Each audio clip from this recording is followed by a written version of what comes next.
世界で最も孤立し閉ざされた国家、北朝鮮。推定人口約2600万人、そのうち約128万人が現役の兵士とされ、世界でも有数の規模を誇る軍隊を保有している。そんな北朝鮮に対して皆さんはどんなイメージを持っていますか？メディアやニュースを通じて目にするのは独裁体制、拉致問題、貧困や餓死、そして度重なる核実験。また北朝鮮は世界で最も貧しい国とも言われ、今なお多くの国民が自由を奪われ、外の世界を知らされることもなく、国内に閉じ込められたような生活を強いられており、さらに外部からの訪問を厳しく制限し、発表される統計も多くが自国の都合によって改ざんされていると言われているため、その国の実態を正確に知る人は国外にはほとんど存在しないのが現状。 Do you think it's possible to go to the North Korea from here? Yeah, this is Oh, yeah? the only way. 今回はそんな謎に包まれた世界で最も閉ざされた国、北朝鮮の実態に迫ってみました。うわ、ちょっと一回切ります。ほんま最悪やったわ。はい、皆さん、What's up? バッパー翔太でございます。現在は中国、北京に来ております。今回はですね、中国のお隣の国、世界で最も孤立、閉鎖された北朝鮮の実態をできるだけ見てみたいということで、パンデミック前はですね、観光とかも許されてたみたいなんですけど、パンデミック以降ね、厳重に北朝鮮への入国を閉ざされ、最近日本や韓国人を除く外国人観光客の観光は新たにスタートしたとの情報はあるんですけど、ここ数週間前にまた外国人観光客の観光を閉ざされたという話もあって、現在も閉鎖、孤立、謎しかない北朝鮮。今回はですね、日本人としてどれだけ北朝鮮へ近づけるのか、その実態をね、見てみたいなと思います。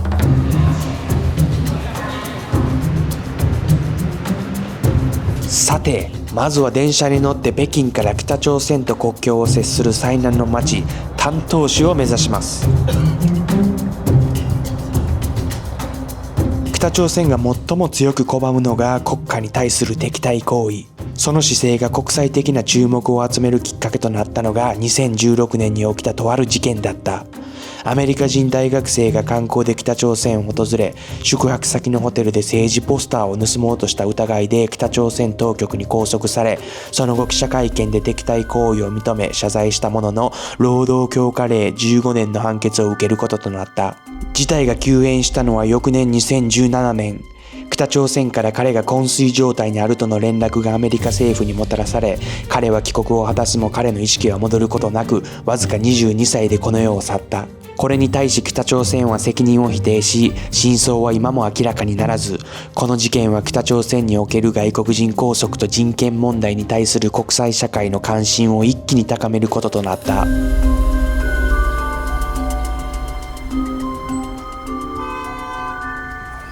さて着きました。ここがですね、国境の町、丹東市でございます。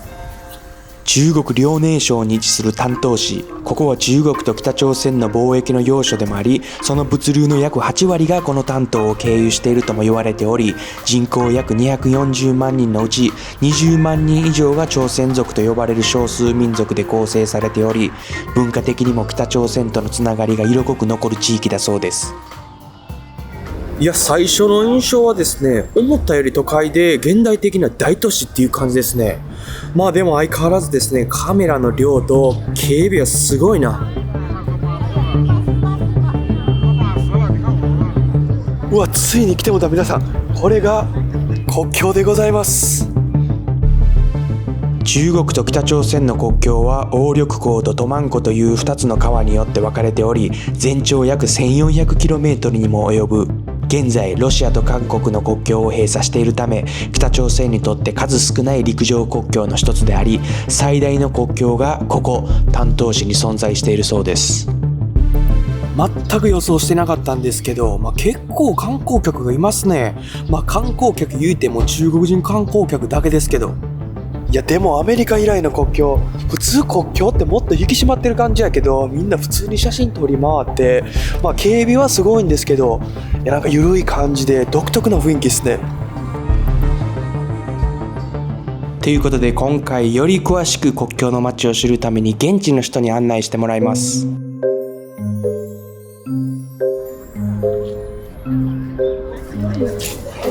わ、も橋の下にはめっちゃいろんな店がある感じですね。This is North Korean alcohols. Yeah, North Korea alcohol. これらは全て北朝鮮で作られて輸入されてきたものみたいです。で、一番高いのがこれが1200で、これがですね、一番おすすめということみたいです。いろんなもん持ってます。So corn. Oh, it's a money. Yeah, it's money. Wow. Is that real or fake one? Fake, no? Probably fake, no? North Koreans. Wow. で横には、タバコとかも売ってはるって感じですね。これ全部北朝鮮のタバコみたいです。密輸なんかな。中国の丹東市と北朝鮮を結ぶ橋は2つあり、ネットの情報によるとこれらの橋は1911年、朝鮮半島が日本の植民地だった時代に大日本帝国によって建設されたらしく、そのうちの一つの橋は中国と北朝鮮の貿易の約7割を担う重要な役割を果たしており、もう一方の橋は朝鮮戦争中に国連軍の爆撃で破壊され、真ん中で途切れたまま不通となっているそうです。こっちのね橋とあっちの橋たった10メートルなんですけど、今もですねあっちの橋は動いてるということで、コロナの4年間の間は止まってたみたいなんですけど、現在ね国連の制裁中にもかかわらず、中国からですね北朝鮮から中国へと、物がですね電車とトラックで運ばれるみたいです。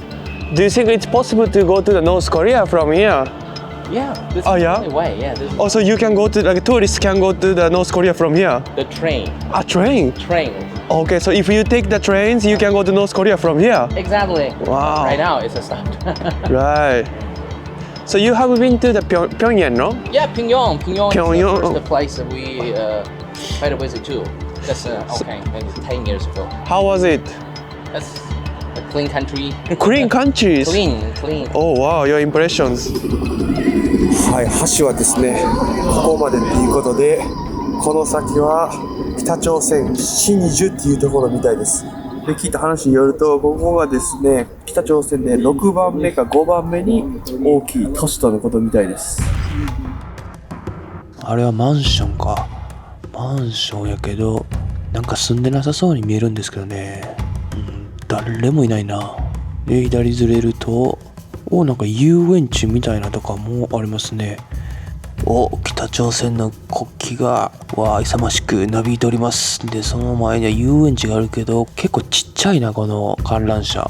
これはもしや、絶対使われてないでしょう、これは。で、このお日様みたいなやつは、これはホテルですかね。一番上に朝鮮語でなんか書いてありますね。なんて読めるの？ホテルかな？ホテルっぽくない？あれは警備員ですかね。監視塔の横に一人座ってる人がいて、左から人が歩いてきます。右からも誰か歩いてきております。あれは国境を守る警備員ですかね。船ですね。土乗せてあるな。誰？これは北朝鮮の旗がなびいております。タバコ吸ってあるわ。やっぱりみんな歩いてる人ほとんどが制服ですね。遠目から見てたら建物結構建ってるやんと思ってたけど、よく見ると建物の半分ぐらいがスカスカやないですか。でも建設中の建物の上には人がいますね。何してるんや。メディアとかねニュースとかでしか聞いたことない北朝鮮が実際今目の前にあると。なんか未だに信じられないですね。かつてこの地域は北朝鮮からの脱出を試みる人々にとって主要なルートの一つとされてきたが、近年では監視体制の強化と厳格な国境管理により脱北はかつてないほど困難になっているそうです。韓国の報告によれば、90年代後半から2000年代初頭にかけて北朝鮮の経済危機や深刻な飢餓の影響で脱北者の数が急増し、何万人もの北朝鮮の人々がこの川を泳いで丹東市に渡り、他の国へと逃亡したと推測されているみたいです。なんか爆音でこっついなんか放送みたいな、なんかあれ朝鮮語かな、朝鮮語でなんか言ってはる。で国境の前はですね、すごい立派な建物が並んでるって感じですね。でも見た感じ、その建物の前でなんか働いてらっしゃるんですね。何してんのやろ。あ、ヘルメットかぶってすごい作業してますね。ほんで監視員みたいな人がおって、あ、その上に、あ、これ聞こえてたん、誰か歌歌ってるんか、あれプロパガンダの歌かなんか歌歌ってはるわ。あ、その後ろ女性とかも結構走ってますから、女性やろ、白いヘルメット。あれか、あれがマイクか、あれがスピーカーで、あれの音がこっちまで聞こえてきてるんか。なんて書いてあるのあれ。皆さん朝鮮語で分かる人おったらなんて書いてるか教えてください。うわー、結構大変。みんなで総勢でなんか穴掘ってる。うわ、ごっつい指示されてる。すごい指示してましたね。機械一切使わずに手作業で働いております。おー、見てください。建物目の前にあるけど、その裏になんかありますね。あれは一体何なんでしょうか。中国側から見たら、あ、結構栄えてるんじゃないと思うけど、あとはもう何もない感じ。うわ、後ろあれ仕事してはるんや。しかもめちゃくちゃ人多いぞ。何してんねんあそこ。なんか建てる気なんか。いやでも結構なんかもう機械とかもほんまないからすごい過酷そう。うわ、すごい人の量やな。バスケットボールのコートで、これ学校？あ、子供いますね。あ、ブランコとかもありますよ。皆さん見てください。子供たちが公園で遊んでおります。ブランコ乗って、その後ろには軍人いろんなところで歩いてますね。全然違う格差ですよ。皆さん見てください。こっちが中国で、あっちが北朝鮮。北朝鮮は国境沿いのみ。北朝鮮の労働環境はネットの情報によると、多くの若者たちが農場や工場、建設現場などへ強制的に動員されるため、職業を選ぶ自由がなく、さらには1日12時間から16時間にも及ぶ過酷な労働の末に支払われる報酬はわずかで、ノルマを達成できなければ食事すら与えられないこともあるそうです。Even they work like that, not enough food. What's your opinion about that? As far as I thought, I've been to the North Korea side. Every person, they don't have too much food, but enough food, I think the government can guarantee that. Alright, so you went to the Pyongyang, right? Yeah, the Pyongyang, yes. Yeah, that times like did you see some people the starvations? No, not at all. Yeah. 中国と北朝鮮は経済貿易のさらなる拡大を目指し、2011年に約3億5000万ドルを投じた大規模な開発プロジェクトを開始。旧市街から南へ約20キロ離れた丹東新地区に両国をつなぐ全長約3キロの巨大な橋が建設され、その周囲では高層マンションなどの都市開発も進められてきた。しかしこの計画を推し進めたのは2代目最高指導者キム・ジョンイルの側近で、現在の最高指導者キム・ジョンウンの叔父でもあったチャン・ソンテク。彼は中国との経済統合や北朝鮮の経済開放を進めようとしていたが、2013年彼は突如反逆罪で処刑され、キム・ジョンウン体制が確立されるとともにこの開発計画は凍結されているそうです。 So this is the bridge, right?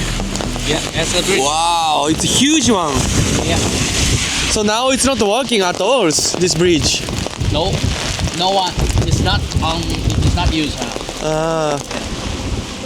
町もですね、もともとは北朝鮮と中国の利益のために設立され、住宅ビジネスエリアとして40万人の住民のために建設されたみたいなんですけど、現在そのうちの4分の1しか入居してないみたいです。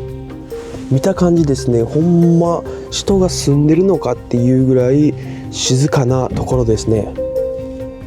So this new city, it's gonna be rebuilt again, or what's going on? We don't know that for sure. Right. So last month, the government from North Korea say they're going to reopen the business and the traveling business too. Oh, okay. Yeah, nobody knows.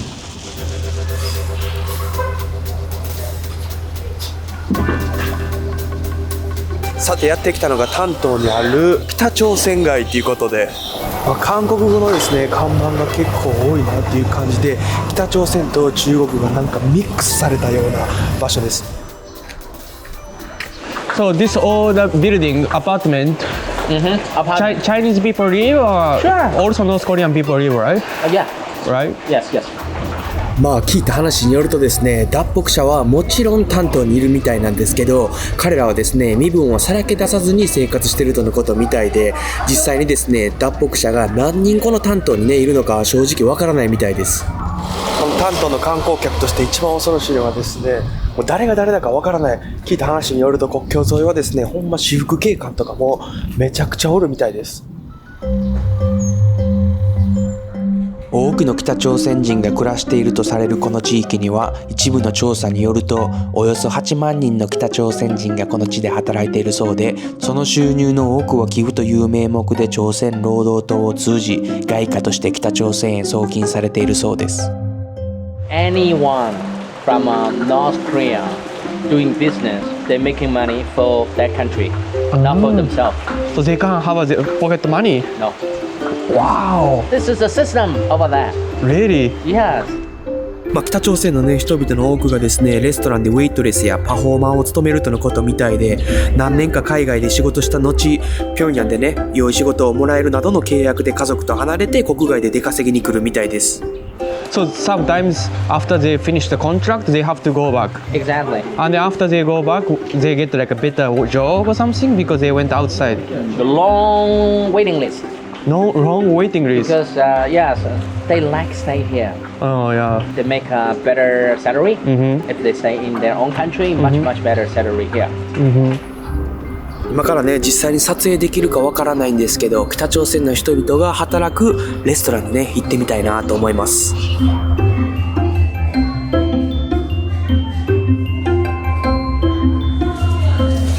さてこれがですねノースコリアのビールということで、 So only one North Korean beer there is in the world.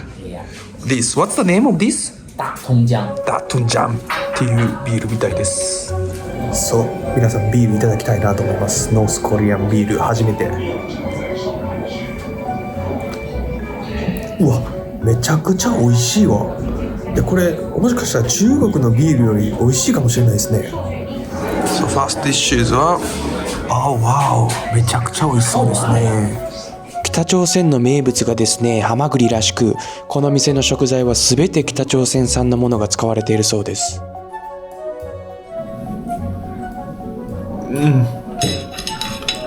貝がですねめちゃくちゃプリプリで美味しい。ウェイトレスの彼女は北朝鮮から派遣されて働いている北朝鮮人で、中国に来て約8年になるそうです。 If she like China? 还行吧，我已经待了8年，差不多都习惯了。 And Is it's that not, okay to ask if she want to go back to? no, they work for the government.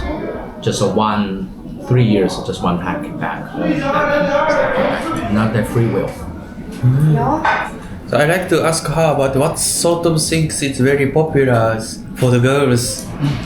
朝鲜不接受的是韩国的， Ah, 然后美国的。以前我朝鲜也进来了日本进口的。 Made in Japan? How is it possible to get the made in Japan? What kind of Japanese product you can see in North Korea?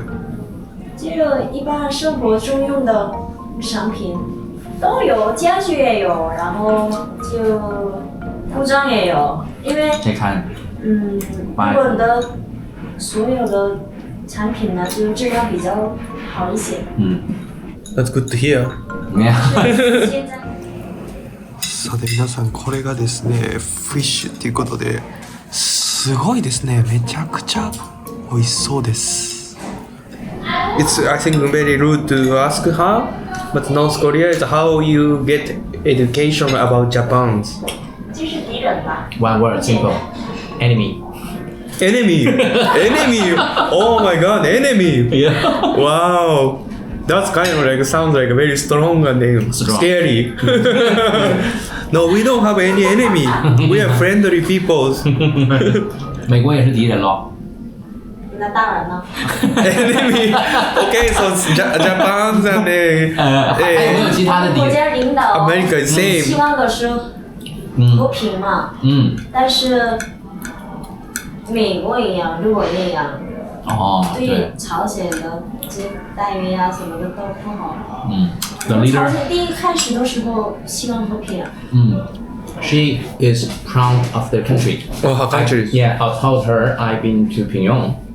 She said, you should come back to Pyongyang again because Pyongyang changed into a much better city. Now? Yes. Wow. Kim Jong Un, the president, the leader of North Korea right now, well, he was a good guy for the country. "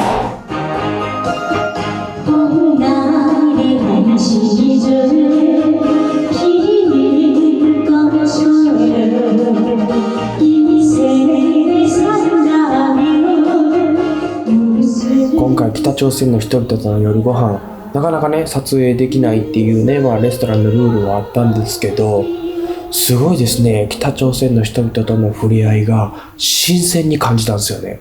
さて今回の宿は1泊5000円で北朝鮮の国境を見ながら夜をね迎えたいなと思います。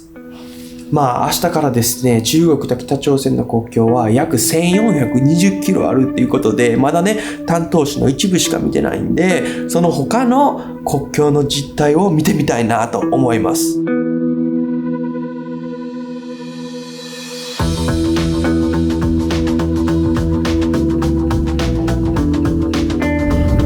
さて聞いた話によるとですね、丹東の前とかの国境沿いは北朝鮮が見せたい街ということで、他の国境は全然違うっていう話もあったり、でも見た感じですね、北朝鮮と中国の国境、田舎に行けば行くほどすごい日本の風景に似てるなっていう印象です。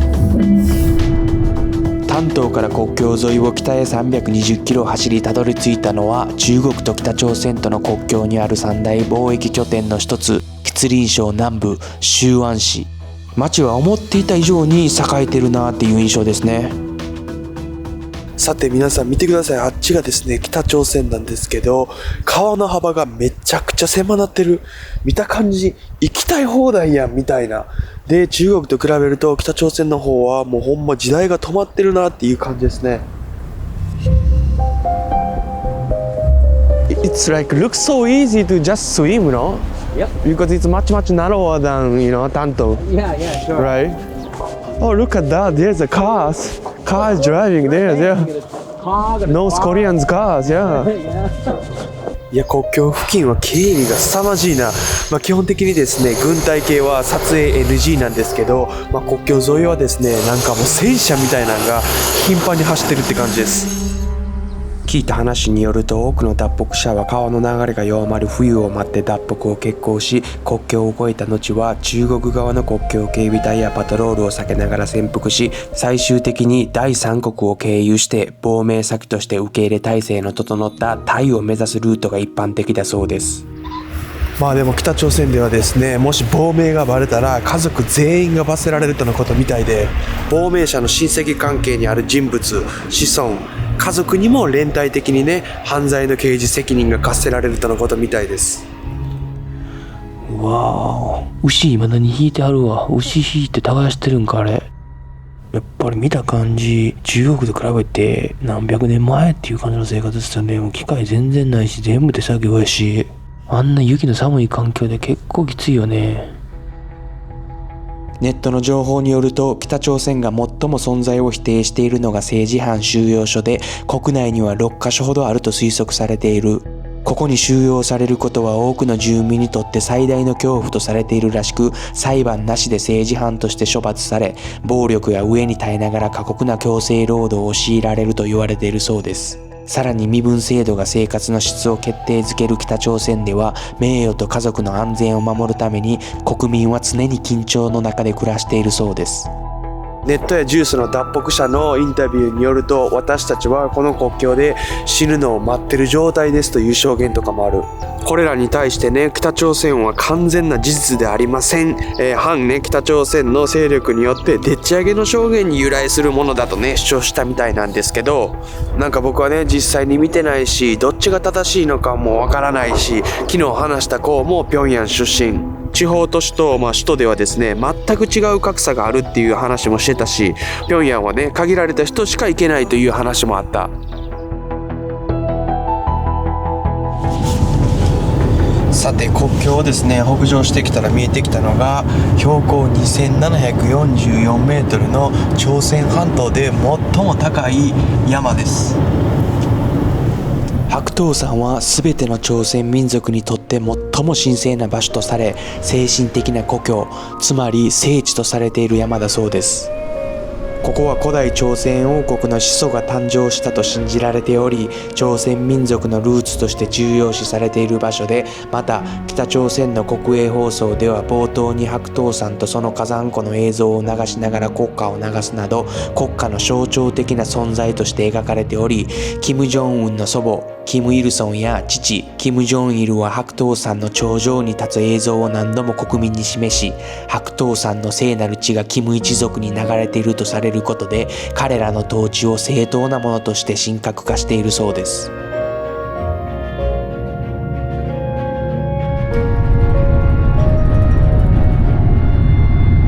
うわ、国境の検問や。ちょっと一回切ります。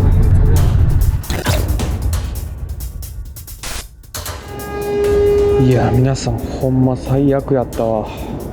向かってた場所はですね、南平っていう北朝鮮と中国の国境の川が最も浅くて幅が狭い場所と言われてた場所で、90年代以降ですね、ほぼ3万人の北朝鮮人が中国に逃亡した場所と言われてるんですけど、近年北朝鮮の軍隊の一人が脱北してあまりにもお腹減ってたことからですね、中国の人の家に勝手に入って飯漁ってたところで中国のですね国境警察に逮捕されたみたいなんですけど、その後ですね北朝鮮側は連帯責任として亡命者と同じ職場の人4人をですね射殺したとね、いうことみたいで、その場所にですね向かおうと思ってたんですけど、その途中引っかかりました。いやー、中国のですね軍隊にカバンの中、パスポート、パソコン、カメラ全部チェックされてですね、彼らがですね見せたくないデータは全て消されてしまいました。中国側も国境の安全のために厳戒態勢なのは仕方ないかもしれないですね。北へ行けば行くほどもう警備が凄まじいなって感じですね。国境をさらに北上すると中国の朝鮮族が大部分を占める地域、延吉市ってことで、中国全土におよそ200万人いるとされる朝鮮族のうち約半数がこの地域に集中して生活しているそうです。さてこの辺りはですね、中国で最も警戒されている国境エリアの一つってことで、中国のね国境の向かいは核実験施設があるっていう話もあるみたいで、核実験の影響で地震みたいにね地面が揺れて住民たちが避難してるニュースがあった場所。は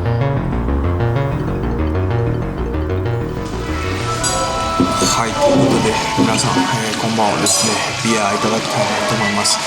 いやほんまにものすごい緊張感やった。今回いろんなとこ旅した中でも一番緊張感があったチェックだったんじゃないかなって感じです。でもですね、警備はかなりきついですけど、このね国境のね北へ上がれば上がるほど人々はですねすごい優しいというか親切というか当たりがすごいいい感じなんですよね。さてこの辺りの名物が延辺朝鮮料理と呼ばれる朝鮮と中国の文化が混ざり合った料理みたいなんで、現地のね料理を楽しんで明日に備えて今日は寝ます。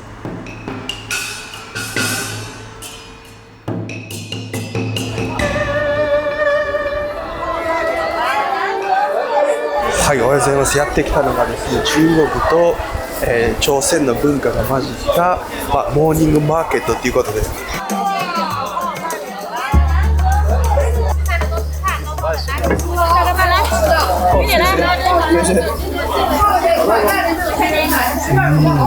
おお、これわらび餅みたいなめっちゃうまい。何でしょうか。みたいな感じ。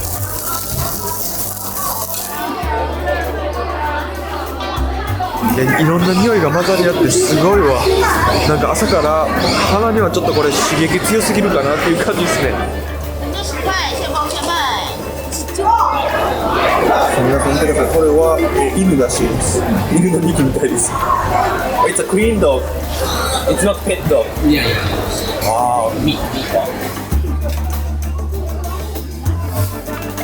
さて朝ごはんにですね餅をいただきまして、なぜかわからないんですけどお腹の調子が悪いっていうね。いやキムチの辛いもの食べ過ぎてるのか、それとも国境の緊張によるストレスなのかわからないんですけど、胃の調子がかなり悪いということで、今からですね再び、国境沿いに戻りまして、北上していって他のね国境どうなってるのかってね見てみたいなと思います。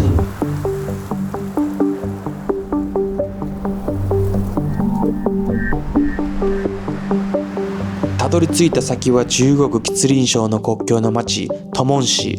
かつてはトモン国境大橋を通じて貨物の通関や人の往来が盛んに行われていた重要な貿易拠点でしたが、現在は国境管理が厳格化され、橋の周辺には人影もあまりなく静けさが漂っています。ここはですね中国側の国境、ここはですね電車通るみたいなんですけど、北朝鮮側はクローズっていう感じですかね。まあでもここあんまり人は住んでなさそうですね。人はあんまり見ないですね、ここの村は。あれは何や、北朝鮮の学校。学校の前にやっぱり子供が遊んでますね。サッカーかバスケットボールか何してるのかちょっとここからはっきり見えないですけど、うわでも建物皆さん見てください。このピンクの建物、窓ガラスとかも割れちゃって、あれ普通にプラスチック引いてビニール引いてるだけじゃない？あれ屋根ももしかしたら壊れてない？絶対雨漏りするやろ。ネットの情報によるとね、現在北朝鮮で抱えている最も深刻な問題が飢饉と栄養失調。北朝鮮のね住民が食料を得れる方法は2つあると言われてるみたいで、1つは市場で、もう1つが政府からの配給。国連世界食糧計画によると、北朝鮮は深刻な飢饉と栄養失調に苦しみ、人口の約 45% が栄養不足の状態らしく、90年代の飢饉では約100万人が死亡し、現在も食料不足が続いているそうです。経済制裁やコロナ禍で国境封鎖が続く中、中国やロシアからの食料や必需品の支援が重要な役割を果たし、特に中国からはビジネスで取引されるものに加え、中国政府による無償支援といった形で北朝鮮に物資を供給されているとの話もあるみたいです。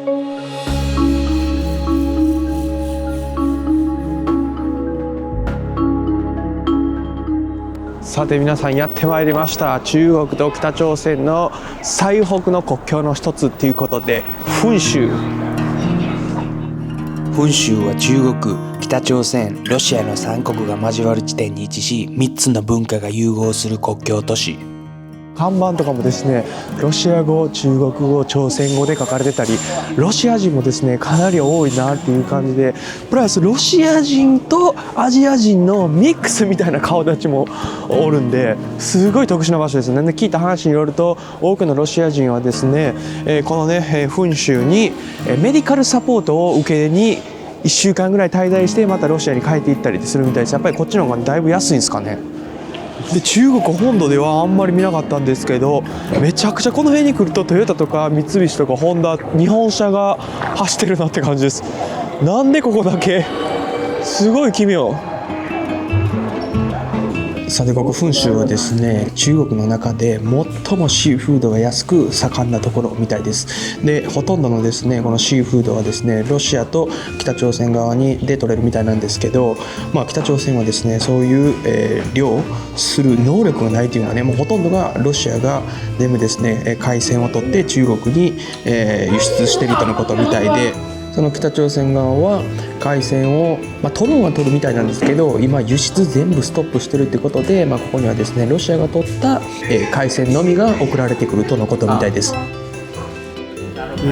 中はですねホタテとガーリックと春雨みたいなのが入ってるね。でもめちゃくちゃ美味しい。やっぱりなんか今地図見てみたら、やっぱり日本海側じゃないですか。日本海側の海鮮なんでうまいですね、味は。さていよいよ国境約1420キロ最終地点、噴州の最南東にある中国、ロシア、北朝鮮の3国が交わる極東のゴールデントライアングル地点に向かいます。うわ、また国境警備隊の検問やん。ちょっとカメラ切ります。はい、今なんですけど、ロシアと中国と北朝鮮の3つの国境が交わるところ行けるはずだったんですけど、また国境警備隊に引っかかりまして、いや全部チェックされて、なんと今回はメモリーカードの中も全部見られて約1時間で結局行けないっていうことで、もうほんま今回の旅でなんか5歳年老いたような感じっすね。やばいわ、もう緊張やばいわ。今回世界で最も孤立した国と言われているだけあって、中国側の国境も非常に緊張感が漂っていて、外国人の立ち入りが禁止されているエリアが多かった。今回僕たちが普段メディアで得る情報は本当に正しいのかは実際に北朝鮮を見たわけではないので疑問に残りますが、日本人として現在北朝鮮に近づける範囲はこんな感じです。いつか自分の目で北朝鮮の実態を確かめる日は本当に来るのでしょうか。動画がいいなと思ったらチャンネル登録のほどよろしくお願いします。アディオースチャイナ。